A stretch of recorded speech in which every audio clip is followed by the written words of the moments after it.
ubuzima ndimo bwose ni wowe Mana. Kubaho nabimfite none ni wowe Mana. Banguka unyuranye ibihe, gusa shimwa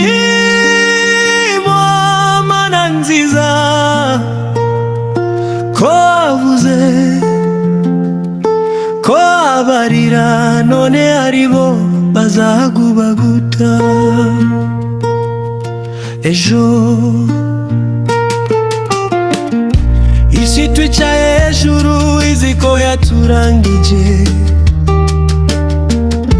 isi irutuni inyuma izi ko yadushoboye.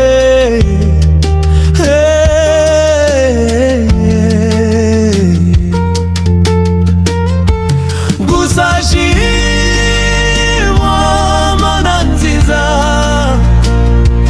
ko wavuze ko abarira none aribo bazahozwa ejo.